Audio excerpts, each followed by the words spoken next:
sad mi, znači, možemo da uradimo godišnje koliko se na krivici radi Brisela iz vaše cele familije, tu se ništa ne zna ko je kome šta. Pa ne znam, on je danas rekao da nisam ja njegova sestra, da ne mogu preko mene da uradite teka. Što vam je to? Pa ne znam. A vam rekao to nekad ranije? Nije. A otac vam to govorio? Pa otac sam više puta pitala za to pitanje zašto je izbjegava za 5 godina, koji dan umre. On izbjegava, neće da ne govori. A majka? Majka ne. Odnosli ste s ocem? Da. Bio je izbjegala da vam kaže? On izbjegava na taj odgovor kada pita.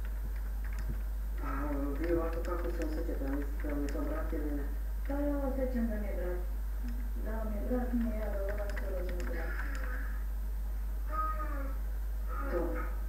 Ne znam što da vam kaže, ja sam malo zbunjena. Pa ja sam ovdje uopšte ne zna ko je kome šta. Mi sad, kad bismo uzeli pristup vašeg brata, ne samo da bismo utvrdili da li je ono njegovo dete, nego i da li je on vama brat. A onda moram i vama da uzmem pristup. Pa ja bih volila da vas razmijem. Ništa. Znate kako ću? Ja ću sad svima koji žive u ovoj kući da uzmem pristup. I da dođemo, da utvrdimo ko je kome šta. Evo, Bože Žarko, ko je čija majka, ko je kome brat, ko je kome otac, sestra, zaova, šta se tu dešava? Evo, ja ću uzmem vama, ovdje nisam obeležila vaše ime i prezime, zato što sam mislila da neće biti potrebe da vama kao majci uzimam. Uzela sam i vama, sad ću da uzmem i drugoj maloj bebi, zvaću i vašeg brata za pola sata ako se javi negdje da ga nađe, gde on živi? Kako? Aleksandra? Nataša je odlučila da razgovara sa Marijaninim bratom. Tako. Da. Darko? Da. Dobro večer, kako ste? Super, a vi? Ja sam dobro. Znate, razgovarate s Natašom iz emisije DNK. Pa lepo, da ne znam sad koliko lepo, nije lepo, nego sam htjela da vas pitam, znate zašto smo mi ovdje i što vas sve pominju? To nema pojma, ali mogu da prepođem. Kakve su vaše pretpostavke? To je jedino kada da sam mačka, tako reći, burda. Dobro. Jedino ona može nešto drugo, ne znam to. A čekajte, meni i vaša sestra rekla Marijana da ste joj rekli da i ona možda nije vaša sestra. Pa tako se pa pričat. Ko to priča? Pa, ne znam, čale. Pa šta vi mislite, ili jeste ili nije? Pa ne. Da. Nemam pojma, da. Dobro, a samo da vas pitam, da li vi znate da možda imate čerku? Ja sam siguran, ja sad mislim nije, ja sam siguran da sam imao te. Znači, vi ne dovodite to ni u kakvu sumnju. Da. I ja vam kažem, nema ništa od ovoga.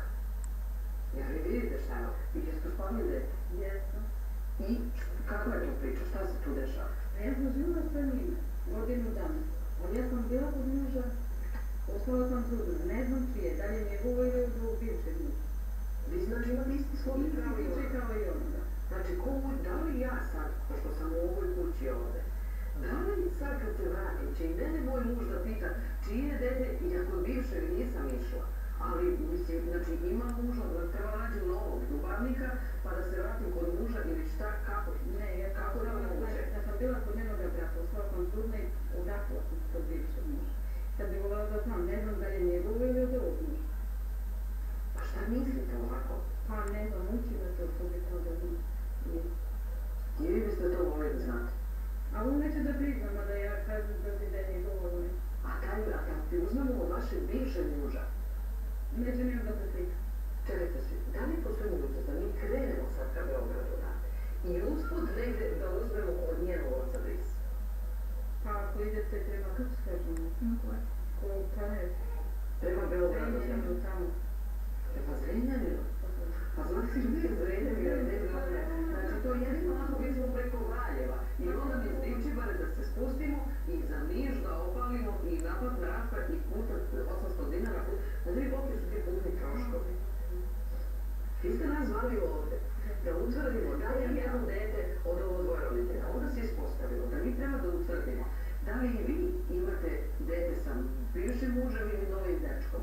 Međutim, taj vaš novi dečko, da li je on njen brat od istog oca? Pa ja to se stvarno ne znam. Ja sam mislila da ona jesu braćom, ja ne znam da oni jesu. Ja ne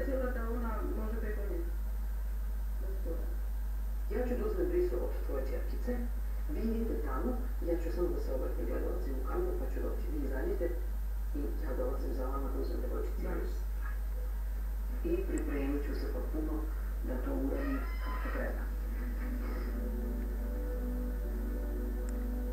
Ja stvarno u ovom trenutku ne znam možda zašto smo mi došli u ovakvu snijeku, da utvrdimo koje čije dete ili koje čije baba ili zavola gdje za, znači nepostojano to koje se pretvara u drug prezimenu, da li su oni brat i sestra, da li je ovo njihovo zajedničko dete ili je to dete od bivše snaje koji ima sa njenim bratom, ja stvarno, znači meni će glava polako da eksplodira. Sad ću uzmem medici, šta ćemo mi utvrditi? Sva sreće pa i zapisujemo ovo imena. Inače, to bi moglo da nastane čitav kuršus. Neko ne bi bilo da bude sreće veselje kad bi to bašta moglo. Da ja napišem da su to sve od svih tih deca i mirno bačka, ali nemoj ziraži to tako ne može.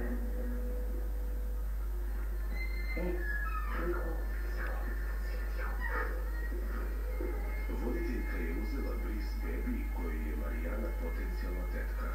Za svaki slučaj nadala se da će dobiti i jedan uzorak sa muške strane od Marijaninog oca. Janko, dobro večer. Dobro večer. Nataša iz emisije DNK pored telefona, kako ste? Kuže zove? Nataša emisija DNK, je znate sa Pink televizije? Znate ona debela plava voditeljka? Pa to sam ja. A zašto nije bilo neka? Kad? Ja sam mislila da će sad biti DNK. Pa to je repriza, ide uvečer u sredu posle Paparaco Ova. U 7 sati? Sredom, kad prođe Paparaco Ova. Janko, jer vas prekidam nešto, jeste u gužvi? U Široku, dobro, onda možemo malo da popričamo. Znate, ovdje se stvorila čitava gungula, samo se više ne zna ko je kome šta i ko je čije dete. I sada su oni mene zamolili. Ako biste vi bili izglasni, pošto vaš sin Darko neće da da nama bris, onda ja vas to od oca Janka, znači od Darka, otac Janko od vas, uzmem bris kako bi potvrdila, znači Marijana, vaša ćerka, da li je i da li je od njene, što je njen bivša snaja, pa zala, i to dete, da ne, kako se zove? Vulka, znači da li je njena ćerka od vašeg sina ili od njenog bivšeg muža s kojim ima dvoje dete iz prvog braka, razumete? Pa ne zato što Darko neće da da bris, onda možemo preko vas, jer mnogo je lakše preko muške linije nego da ja uzimam od Marijane. To su neki procesi u laboratoriji, ja to sad ne umem da vam objasnim, lakše je kad ima neki muškarac. Sad, kad mi krenemo iz ovog sela, gde se mi trenutno nalazimo, ja ne znam, ka Beogradu, onda usput da svratimo do vas i tu vama da uzmemo bris. Da, evo sad. Ja sam sad po njih u kući i sada krenem i uzmemo bris i mi nastavimo dalje za Beograd. Ako ste vi na tom putu negdje usput ka Beogradu.